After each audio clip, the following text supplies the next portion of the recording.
जी सबसे पहले I am extremely very thankful 2021 में आई बिकेम द यंगेस्ट जज, हिस्ट्री की सबसे यंगेस्ट जज एट द मिस यूनिवर्स, जहाँ पे मैंने इजराइल के प्रधानमंत्री को भगवत गीता भी गिफ्ट की थी। और आज 2024 में दोबारा माई रिटर्न एज अ जज at the prestigious miss universe India 2024।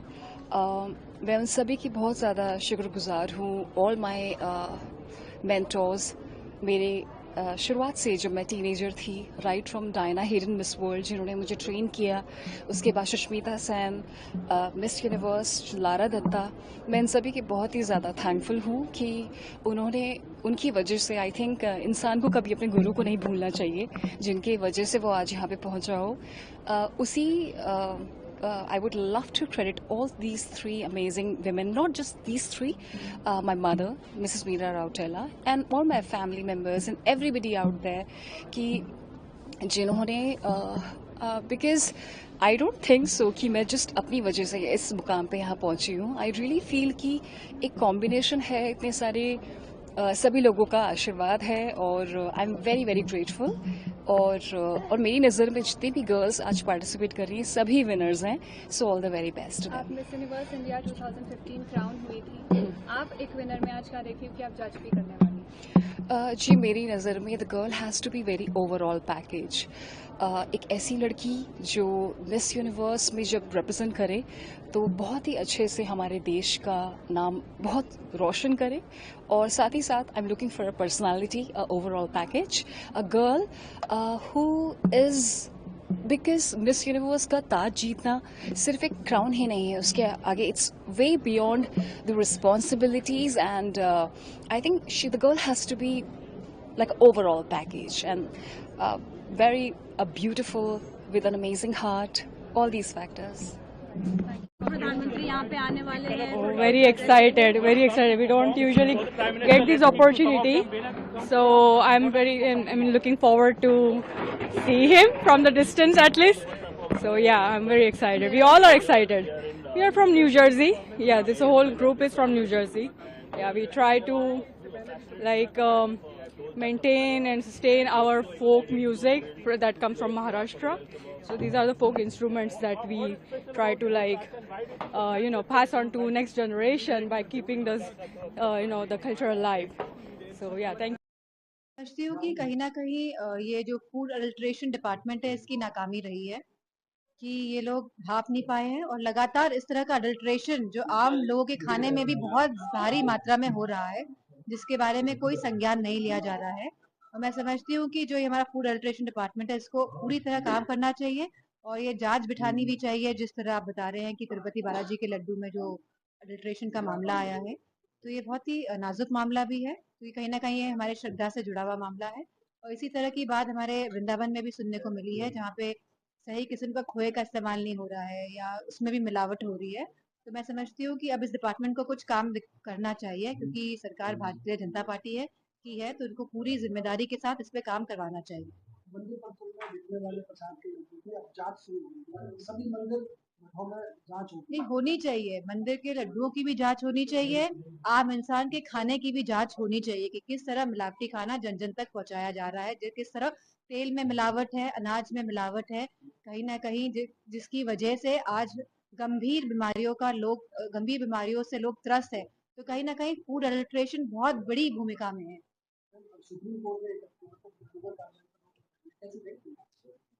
मैं समझती हूँ कि बुलडोजर जो लोग चला रहे थे, हम जानते हैं कि मैनपुरी में भी बुलडोजर लेकर आए थे, और किस तरह मैनपुरी के जो सभी लोगों ने एक साथ मिलकर इस बुलडोजर को वापस भेजने का काम किया। तो कहीं ना कहीं जहाँ सुप्रीम कोर्ट में इसमें रोक लगाई है, तो ये बुलडोजर चलाना अपने आप में ही असंवैधानिक है, अपने आप में ही यह कानून के विरुद्ध है। तो ये एक अच्छा कदम मैं मानती हूँ। अवार्ड होने जा रहा है, क्या कुछ खास? नहीं, बहुत ही खुशी की बात है, हम सभी के लिए गर्व की बात है कि ये बहुत बड़ा one of the biggest film industry का, एंटरटेनमेंट इंडस्ट्री का अवार्ड फंक्शन राजस्थान में होने जा रहा है, जयपुर में होने जा रहा है 2025 मार्च में। और मैं सभी को, हमारे माननीय मुख्यमंत्री जी का धन्यवाद दूंगी कि उन्होंने ये किया। वो भी इसमें पूरी तरह से जुटे थे कि ये होना चाहिए, राजस्थान में होना चाहिए। राजस्थान में सब कुछ है, हमारा गौरवशाली इतिहास है, हमारा कल्चर है, हमारा टूरिज्म है, इतने बड़े बड़े अच्छे डेस्टिनेशंस हैं, तो राजस्थान में क्यों ना हो ऐसा इवेंट। और राजस्थान में ये हुआ। आज हम लोगों ने MOU साइन किया आईफा के साथ, और सभी को बहुत बहुत शुभकामनाएं। किस तरह से पर्यटन को बढ़ावा मिलेगा? पर्यटन को बहुत बढ़ावा मिलेगा। इसकी पब्लिसिटी भी अभी से शुरू हो जाएगी, इनकी ओर से भी पब्लिसिटी होगी, इनके भी जो आर्टिस्ट हैं, स्टार्स हैं, वो भी इस पब्लिसिटी में जुड़ेंगे और राजस्थान के डेस्टिनेशंस पे ये लोग जाएंगे, वहाँ भी प्रचार प्रसार करेंगे।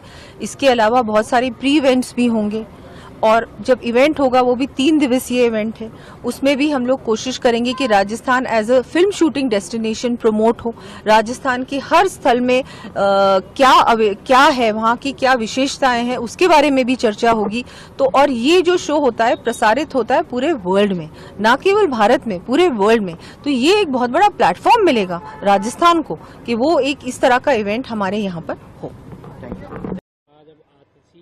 तीसरी मुख्यमंत्री बनी है दिल्ली की, कैसे देखती हैं? सर्वप्रथम मैं महिला हूं क्योंकि, और वो भी एक महिला हैं, तो उनको मैं बधाई देती हूं कि उनको जो है उनकी पार्टी ने एक चांस दिया है। और समय का अंतराल बहुत कम है, 2 महीना बचा है दिल्ली के चुनाव को। और जिस प्रकार के उनके कार्यकाल का काम रहा है, जल मंत्री थी वो, किस प्रकार जो है यमुना का क्या हाल हो रखा है, ये पूरे देश से नहीं छुपा है। तो मैं नहीं चाहती हूँ, अब ये क्या ही करेंगी एज चीफ मिनिस्टर, ये समय बताएगा। पर मैं समझती हूँ कि दिल्ली की जनता जो है ये जल्दी निर्णय करे आने वाले चुनाव में कि वह सत्ता किसको देना चाहते हैं। और जिस व्यक्ति ने जल का ऐसा हाल कर दिया हो, यमुना का ऐसा हाल कर दिया हो, जिसको हम सनातन में माँ की तरह पूजा करते हैं, और उनका शिक्षा विभाग का भी पूर्व जो कार्यकाल रहा है वो भी बहुत अच्छा नहीं रहा है। कितने घोटाले, कितने स्कैम, कितने सारे जो है उन पे जो है सवाल खड़े हो रखे हैं। मैं समझती हूँ एज चीफ मिनिस्टर उनको इन बातों का भी जवाब देना पड़ेगा आगे आने वाले समय में। और अरविंद केजरीवाल जी के सरकार का जो मॉड्यूल है, आम आदमी पार्टी का जो पूरा मॉड्यूल है, इट्स अ टोटल फेलियर। कहीं उसकी जो है खुले मंचों पे तारीफ नहीं हो रही है, कहीं भी उसका जो है बखान नहीं हो रहा है। उधर दूसरी तरफ आप देखें, आदरणीय प्रधानमंत्री जी नरेंद्र मोदी जी का जो विकसित भारत का कॉन्सेप्ट है, जो उनकी विकासशील प्रगतिशील जो योजनाएं हैं केंद्र सरकार की, और जहां भी भारतीय जनता पार्टी की सरकारें चल रही हैं, हमारे उत्तर प्रदेश में देख लीजिए कितनी ज्यादा आवाम को, कितनी ज्यादा जनता को सुख सुविधाएं मौजूद हो रखी हैं। तो मैं समझती हूँ कि बस यही कहना चाहूंगी, आगे आने वाला चुनाव बहुत जल्द तय करेगा कि दिल्ली की दशा दिशा क्या है। और आतिशी जी को यही कहूंगी कि जो है अच्छा काम करें। वो 2 महीना मिला है, पिछली बार की तरह जैसे जल का उन्होंने हाल किया, यमुना का हाल किया, अगर उस तरह से दिल्ली का हाल हो गया तो फिर जो है मुझे लगता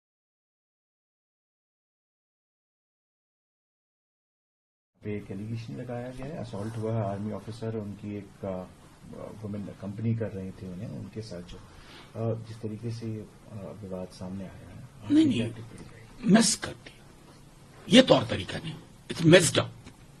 किससे कहें, पूरे देश में इस प्रकार की खबरें आ रही, कुछ न कुछ इस तरह का। एक साहब कोई बयान दे रहे हैं, the women was in intoxicant condition, so what, ये अलाउ करता है आपको? तो आप उस तरह की चीजें कहें जो रोंगटे खड़े हो जाते हैं, जो डिटेल्स उन्होंने दिए। और मैंने किसी रसूखदार ओहदेदार लोगों की टिप्पणी अब तक नहीं सुनी। इसलिए मैं बार बार कहता हूं, इस तरह की कोई घटना राजनीतिक चश्मे से मत देखिए कि भुवनेश्वर है तो यहां कलकत्ता वाला चश्मा नहीं लगेगा, यहां मध्य प्रदेश वाला चश्मा लगेगा या नहीं लगेगा, ये नहीं होना चाहिए। और मैं समझता हूं कि इस पूरे मेस को क्लियर करने में ऊपर से नीचे तक, यहां आपको ये बताना चाहता हूं कि ये लोग किस तरीके से लोगों को शब्द जाल में फैलाकर, और जिसे हम कहते हैं कि मोहब्बत की दुकान के नाम पर नफरत का सामान बेचने का काम करते हैं। ये लोग एक जाति को दूसरी जाति से लड़ाने का काम करते हैं, एक समुदाय को दूसरे समुदाय से लड़ाने का काम करते हैं और समाज को बांट करके ये अपना उल्लू सीधा करते हैं, अपना लक्ष्य को हासिल करने का काम करते हैं। इस तरीके से इन्होंने काम को चलाया है। इसलिए मित्रों, मैं आपको यह बताना चाहता हूं कि ये जितनी भी गैर राष्ट्रवादी ताकतें हैं, मैं गैर राष्ट्रवादी बोल रहा हूं, ये राष्ट्रवादी ताकतें नहीं हैं, जो आतंकवादियों को छुड़ाने की बात करे, जो व्यापार शुरू करने की बात करे, जो इनके साथ समझौता करे।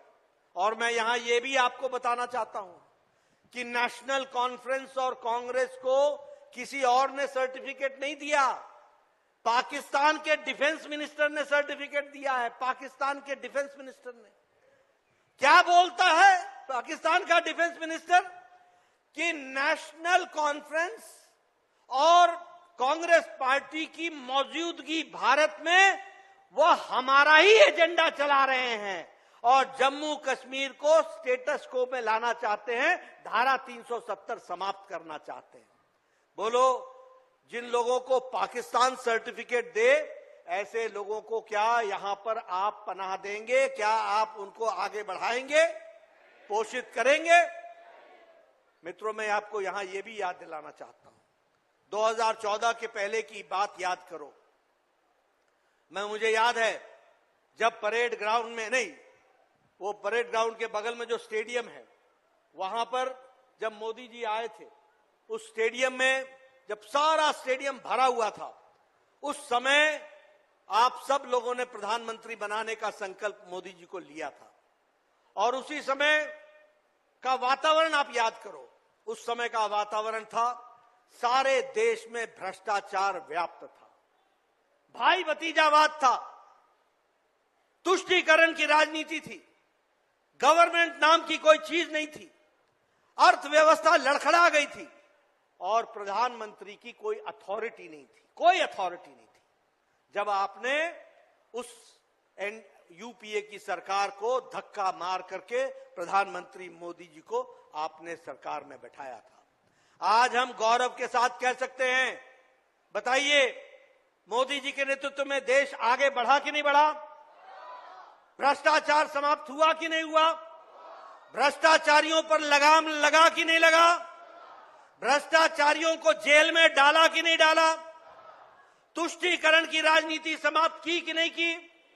और प्रो पीपल सरकार बनाई कि नहीं बनाई? पूरी कोशिश हुई है कि देश को परिवर्तित किया जाए, देश को। क्यों हिंदू मुस्लिम में बांटते हो भारत को?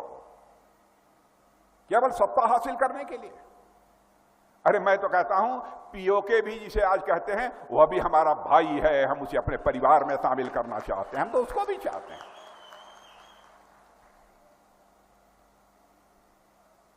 कुछ लोग कहते हैं पाकिस्तान से बात करो।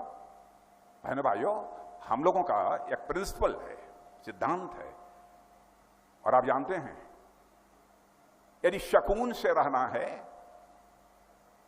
पड़ोसी के साथ, अपने पड़ोसी के साथ रिश्ते अच्छे बना के रखने चाहिए। हम भी, जितनी भी हमारी पड़ोसी नेबरिंग कंट्रीज हैं, सबके साथ हम रिलेशंस अच्छे बना के रखना चाहते हैं। पाकिस्तान के साथ भी रखना चाहते हैं, सबके साथ रखना चाहते हैं, लेकिन वो टेररिज्म को बढ़ावा देते रहें और हम उनके साथ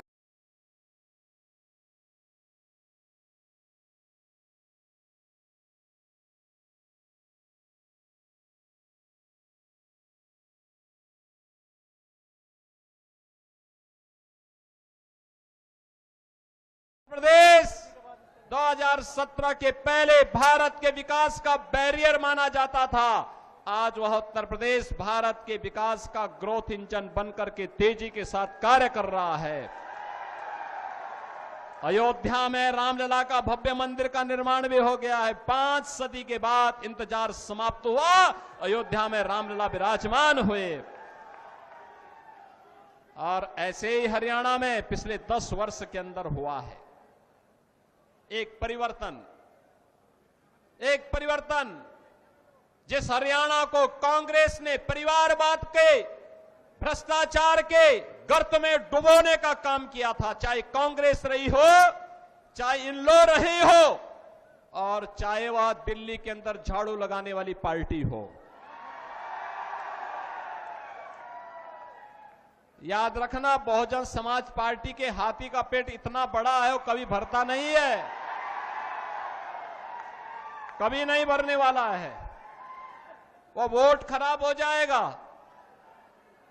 याद रखना। और मैं यही कहने के लिए आज आपके पास आया हूं।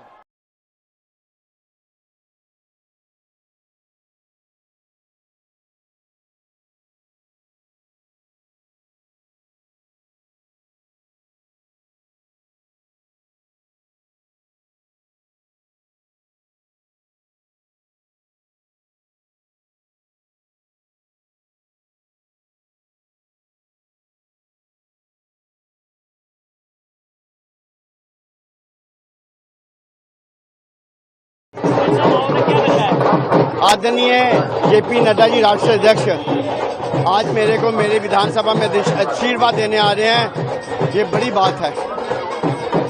और सभी कार्यकर्ता, हजारों कार्यकर्ता और जम्मू की विधानसभा की जनता, सचमुच में जो 35 वर्ष मैंने काम किया, जो सेवा की, ये उसी का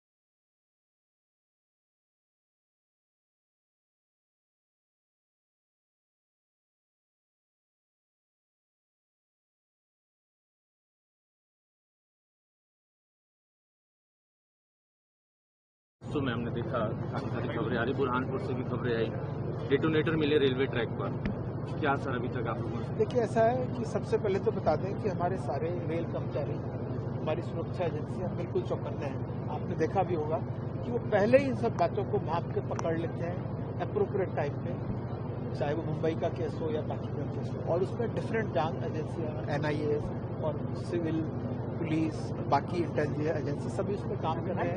ये सुरक्षा की दृष्टि से ये बहुत इम्पोर्टेंट है और इसमें जो भी इन्वेस्टिगेशन चल रहे हैं उनमें जल्दी कार्रवाई होगी, ये मैं आश्वासन। ऐसी भी खबरें हैं कि वो शायद रेलवेज के थे डेटोनेटर, थोड़ा कंफ्यूजन की स्थिति ऐसा है कि अभी इन्वेस्टिगेशन रिपोर्ट तो नहीं आई है। हाँ।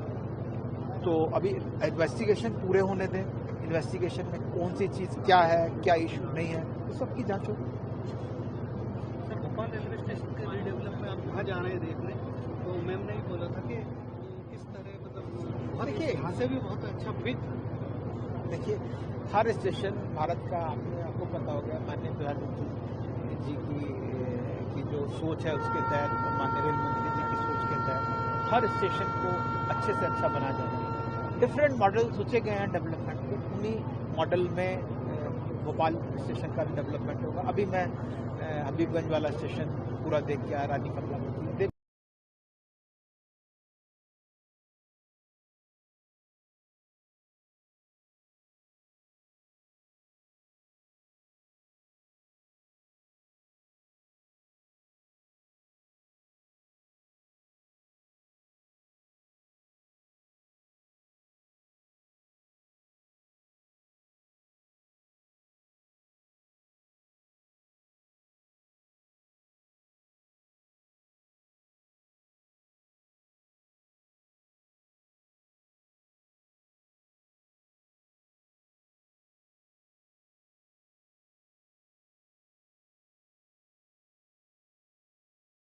साथ जोड़ दिया है। आज आप यहाँ पर आप मौजूद हैं एक इम्पोर्टेंट गेस्ट के रूप में, मोदी एंड US इवेंट में। सबसे पहले आपकी क्या प्रतिक्रिया है इसको? मेरी प्रतिक्रिया यही रहती है कि जब भी एक आपका देश का लीडर आता है, it is our job, it's our duty उसको ऑनर करने के लिए। बहुत ज़रूरी है उसकी ऑनर रिस्पेक्ट करना, because they not only represents the leadership of a party, they represent a country, they represent our family, our heritage, our ancestors. हमारे पूर्वजों को रिप्रेजेंट कर रहे हैं। आज हम शाम पे यहाँ पे खड़े होने के लिए सिर्फ नहीं आए, बिकॉज हम कुछ रिप्रेजेंट करते हैं हमारे यहाँ। एंड आई फील कि मुझे लगता है कि जो भी हिंदुस्तानी है जो देश छोड़ के बाहर आता है वो किसी भी वजह से हो, आर्ट को अपने ग्रो करने के लिए, अपने पढ़ने के लिए, अपना बिजनेस के लिए, to live a better life, मुझे लगता है कि वो एक बहुत बड़ी एक संस्कृति रिप्रेजेंट कर रहे हैं। आज हम उसी को संस्कृति को सेलिब्रेट करने के लिए यहाँ पे आए हैं। सर, प्रधानमंत्री नरेंद्र मोदी जी के आने के बाद कैसे आप लोग अपने प्रोफेशन में अगर आपकी बात करें तो क्या आपको चेंजेस महसूस हुए? किस तरीके से आप वर्ल्ड प्लेटफॉर्म पे अपने आप को डिग्निफाइड तरीके का महसूस करें? क्या है एग्जैक्टली? एक मैं छोटी सी बात आपको एक उदाहरण की तरह देता हूँ।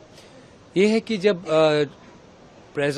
फॉर्मर प्रेसिडेंट डोनाल्ड ट्रंप जब वो दिल्ली आ रहे थे तो हमको न्योता आया प्राइम मिनिस्टर के ऑफिस से कि AR रहमान और आपको आना है to welcome a foreign dignitary. आप मुझे बताएं कि इससे बड़ा ऑनर शेफ के लिए क्या हो सकता है? कि मैं उसी टाइम न्यूयॉर्क से फ्लाई करके पहुंचा Delhi and I was there and I told PM कि you know for us as a chef this is how you elevate a profession, this is how you tell somebody who's जो एक career की choice कर रहा है बच्चा, उसको बताने के लिए कि ये एक ऐसा प्रोफेशन है जो बहुत एलिवेटेड है। आप देख रहे हैं एक साइड पे खड़ा है ऑस्कर विनर और एक साइड पे Michelin star chef to welcome American president. I feel this is very important. ये एलिवेट कर रहा है हमारे क्यूजीन को, हमारे कल्चर को और हमारे शेफ्स को, and this is driving economies now because people want to invest in Indian restaurants. कुछ जैसे आपने कहा कि डेवलप हुआ है, काफ़ी सारी चेंजेस आए हैं, लेकिन कुछ ऐसे भी लीडर्स हैं, कुछ ऐसे भी लोग हैं जो ये कहते हैं कि नहीं, इंडिया में उस अकॉर्डिंगली डेवलपमेंट नहीं हुआ है या फिर डेमोक्रेटिक है नहीं, डेमोक्रेसी नहीं है। आपको क्या लगता है? What do you feel? मुझे एक बात का बड़ी मम्मा ने बड़ी अच्छी मुझे बात बोली कुछ दिन पहले। मम्मा कहते विक्कू याद है कि हमारी किसी भी फैमिली में किसी के पास भी कोई भी गाड़ी नहीं थी, राइट? और अब मम्मा कहते हैं अब गाड़ी रखने की जगह नहीं है। जस्ट अ स्मॉल टोन कि आ कंफर्ट लेवल, तब कुछ भी नहीं था। मुझे लगता पंखे थे और हमारे पास बहुत देर की मेहनत करने के बाद कूलर लिया था हमने। आज किसी के बच्चे की ये प्रॉब्लम है हिंदुस्तान में? I am asking a very simple question. मुझे बताएं कि how we come so far. It's not happened overnight, it's taken decades, but I do feel कि somehow we feel कि अगर हम बुराई करते हैं कि देश में प्रोग्रेस नहीं है, हम अपना औहदा बढ़ाने के लिए बुराई कर रहे हैं उसकी। हम वी वांट टू शो कि हम बहुत सुपीरियर हैं और कुछ देश में बता, एंड वही चीज जो है वही गोरे हमारे अगेंस्ट यूज करते हैं कि कंट्री में प्रोग्रेस नहीं है, आपके लीडर्स कह रहे हैं। And I feel that deteriorates the entire progress, the entire system which has been created कि हर बंदे के पास एक हक होना चाहिए, पढ़ाई होनी चाहिए, खाना होना चाहिए, अनाज होना चाहिए, उन्नति करने के जरिए होने चाहिए। हम उसको अंडरमाइन करते हैं जब हम कहते हैं कोई फर्क नहीं पड़ा देश में। एक अंतिम सवाल, प्रधानमंत्री विदेश की धरती पर इंडियन डायस्पोरा को संबोधित करेंगे, आपको क्या लगता है ये किस तरीके से मजबूती प्रदान करेगा दोनों देशों के संबंध को भी और विश्व में भी एक क्या संदेश जाएगा? आप मुझे एक और कंट्री का बताएं जिनका वर्ल्ड लीडर आता है और बड़े बड़े स्टेडियम्स भर जाते हैं। I want to know one more country. Population के मामले में हमारा कॉम्पिटिशन चाइना के साथ है।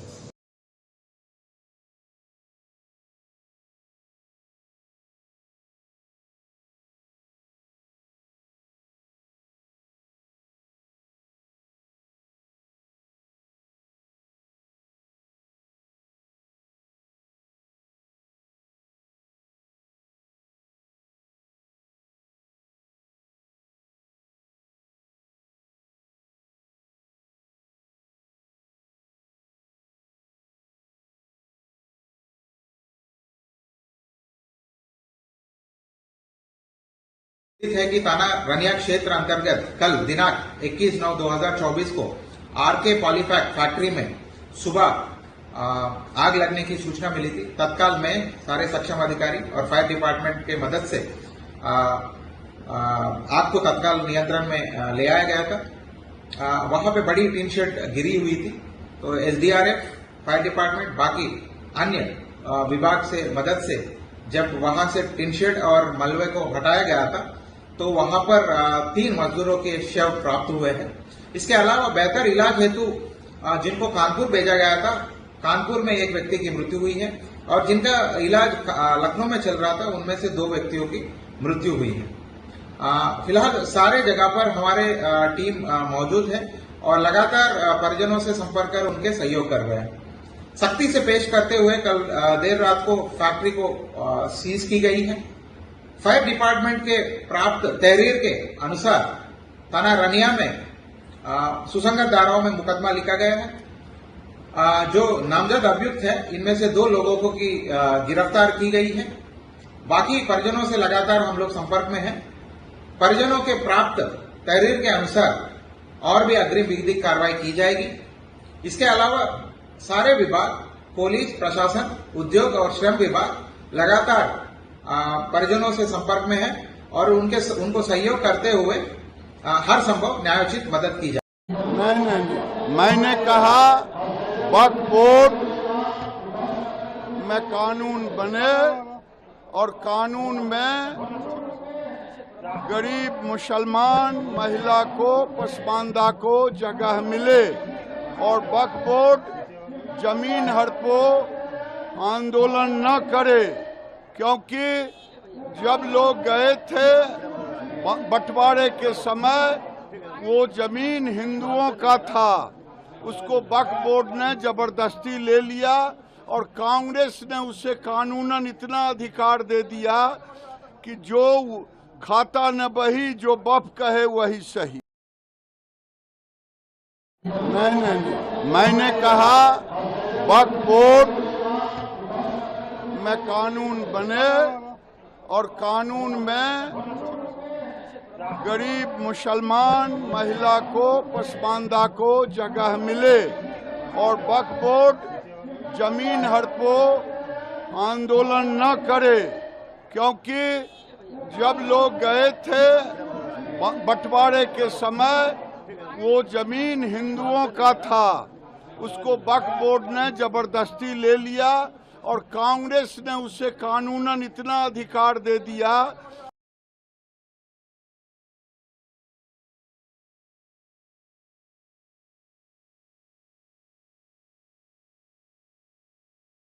कांग्रेस की आपके ऊपर दिया गया है, मल्लिकार्जुन खड़गे जी का नेतृत्व में क्या अगला प्लानिंग है और किस क्या कहना चाहेंगे बंगाल की जिम्मेदारी अपने हाथों में लेते हुए? देखिए, मैं बहुत आशावादी हूं।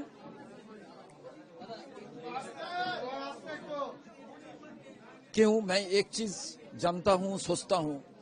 I sleep and dream the night is beauty, I woke and found the day is duty. Rahul Gandhi जब पैदल चलना शुरू किया तब उनको पता नहीं था कि इतना जनता उसका पीछे आएगा, इतना उनका आवाज हर घर तक पहुंच जाएंगे। और खड़गे जी जब से कांग्रेस का रेस्पॉन्सिबिलिटी मिला तब से अच्छा ही अच्छा हो रहा है। तो मैं सोचता हूं ये दोनों का जब आशीर्वाद और सहयोग और उनका जो ट्रस्ट मेरा ऊपर है, मैं जरूर सोचता हूं आने वाला दिन में बंगाल में फिर एक तेलंगाना हो जाएगी। क्या बड़ा चैलेंज है दादा आपके लिए इस बार, क्योंकि जिस जगह से आपने इसको टेक ओवर किया है तो आगे वाले 2026 का चुनाव है, तो क्या लगता है संगठन को खड़ा करने में किस तरह का भूमिका आपका रहेगा और क्या चैलेंजेस रहेंगे? अरे क्या बात है, जब आप गिरेंगे तब तो उठेंगे। इकोनॉमिक्स में एक है जो एक ट्रेड साइकिल है, ये ट्रेड साइकिल में तो यही देखा ही जाता है ना, जब गिरता है तभी तो उठता है। मैं सोचता हूं जो हम लोग घूर के खड़ा होंगे, इसलिए घूर के खड़ा होंगे क्यों हमारा पास एक विश्वास है, हमारा पास जो एक ताकत है वो ताकत है दिल का ताकत है, दिल का आवाज है। और वो आवाज कोई इंटरेस्ट के लिए नहीं है, वेस्टेड इंटरेस्ट के लिए नहीं है, वो है कांग्रेस का संविधान, कांग्रेस पार्टी का जो प्रिंसिपल उसका डिमांड है, जो हिंदुस्तान का जो संविधान है उसको रक्षा करना, उसको ठीक रखना और हर इंसान को उसका बोलने का जो राइट है उसको आगे बढ़ाने का कोशिश करना।